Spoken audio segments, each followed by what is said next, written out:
Divya Magan.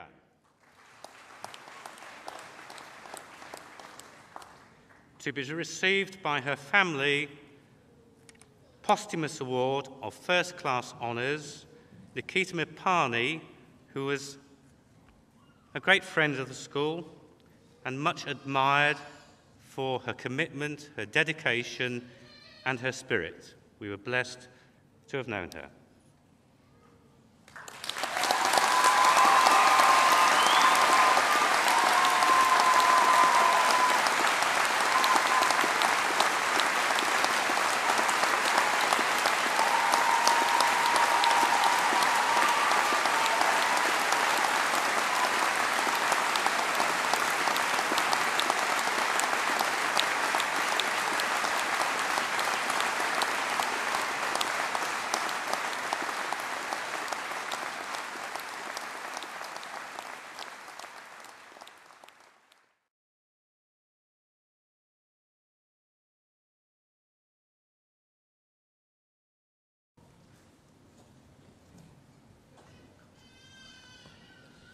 Look at you, you beautiful people. You are graduates. How great is that? Woo!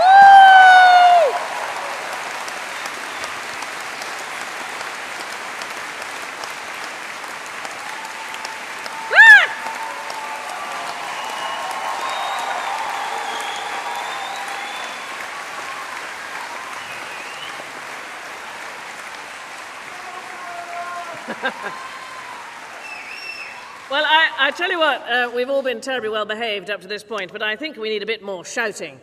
So what we're going to do, to the rafters, after 3, I want you to wave your hats in the air, and I want you to shout, "I'm a graduate." 1, 2, 3. Yes!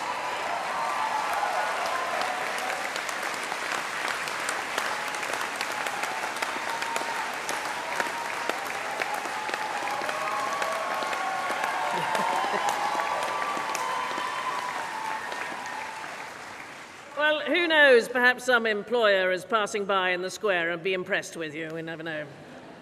Well, I'm impressed. Your parents, your friends, and your family are impressed. And a quick word to all the parents in the audience. Well done you got them this far. I know it's a bit difficult in this room, but graduates, try and catch sight of anybody who has supported you, friends, family, parents, whoever, and just give them one more round of applause, would you please?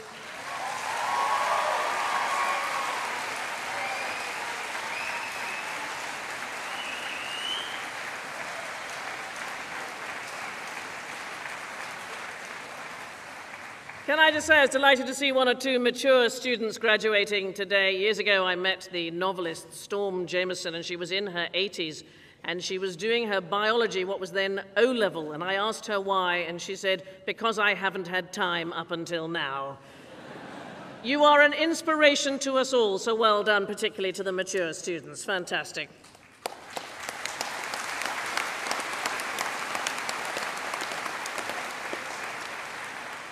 And I'll say to the parents of our younger graduates, I hope you enjoyed the applause that they gave you. That may be all you're getting for a while. My oldest one graduated some time ago, and she's yet to leave home, so good luck with that.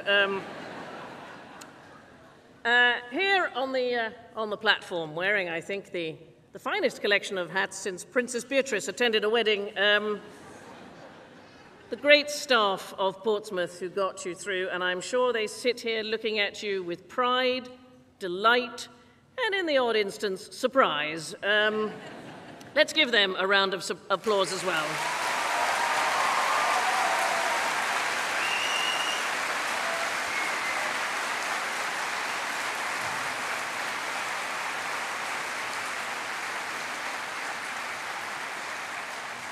And I have a personal thank you that I would like to make, and that is to the retiring Vice-Chancellor, John Craven, who I regard as a friend.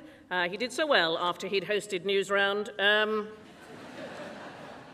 You're a gentleman, you are a scholar, and the finest accolade I can pay to any man, you are a feminist. John Craven, I literally take my hat off to you.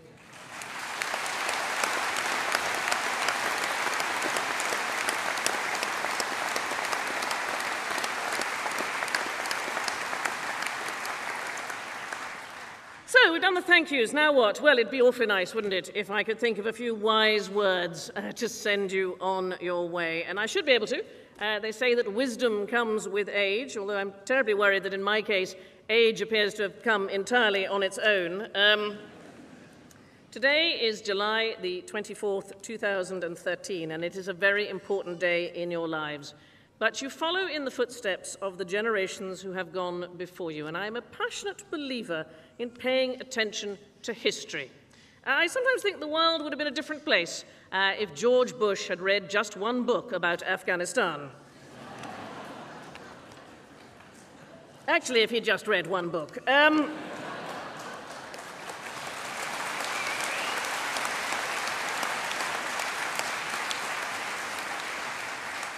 So what can I tell you about July the 24th in the past? Well, it was today in 1801 that the Surrey Iron Railway from Wandsworth to Croydon was opened. It was hardly an express service. It was a team of donkeys pulling small wagons. But it marked the very beginning of British rail travel. I have to say, not everybody was a fan. The science writer, Dionysius Lardner, famously declared that rail travel at high speed is not possible because passengers unable to breathe would die of asphyxia. Well, we can none of us predict the future. I think of Thomas Watson, the chairman of IBM, who in 1943 declared, "I think there is a world market for maybe 5 computers."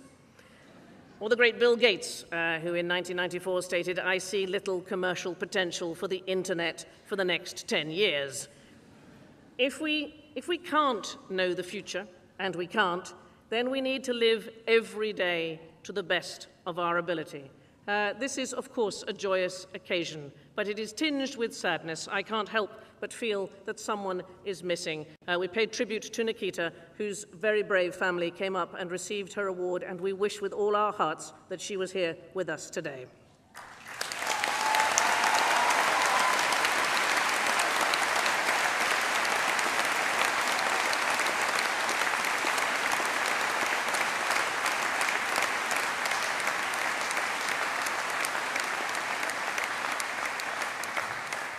So, if I may, on Nikita's behalf, if I can exhort you to do one thing, it is to not waste a precious moment of your life.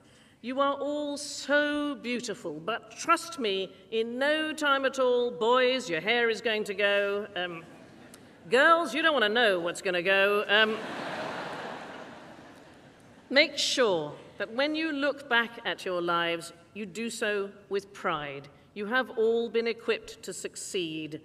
Don't coast through life, but be someone who changes things for the good. Set a goal for yourselves and do not waver. As far as any of us know, we pass this way but once, and so we had better make a good job of it. And stand up for what you believe in. If you keep true to your convictions, then any one of you can make a difference. There is so much that needs doing in the world, and the shining example of Malala Yousafzai, the 16-year-old girl from Pakistan who was shot in the head for campaigning for equal rights in education and who recently addressed the UN on the subject, should be an inspiration to us all.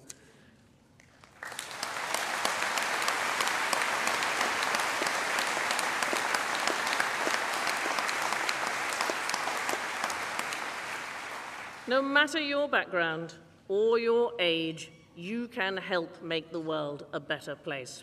I would encourage you to spend time thinking of those around you. I was given some very good advice once. I am extremely claustrophobic.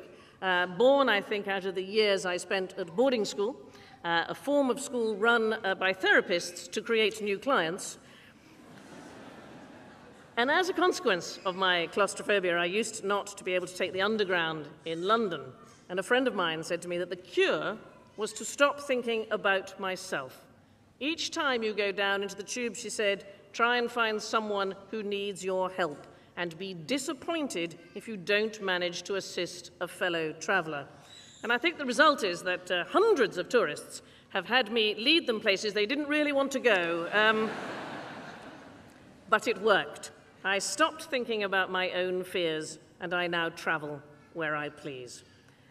Try your best, if you can, to be of the moment. By that I mean don't wish you were somewhere in the future or somewhere in the past. It is so tempting today with modern social media to spend your time texting or tweeting about what a marvelous experience you're having. Put your phone, your iPad, your computer down and instead actually experience the moment that you are in. Listen to others. They may even have something interesting to say. Most shockingly of all, this may include your parents. Far from being over, I believe that your education begins today as you step out into the world. Go and fulfill the greatness I know that you have in each and every one of you. And I hope when you look back at this place, you do so with fondness. Please keep in touch, although don't be surprised if you return that, unlike your family, we may have rented your room to someone else. You will, however, always be part of the Portsmouth family. We send you off with immense pride. Very, very well done.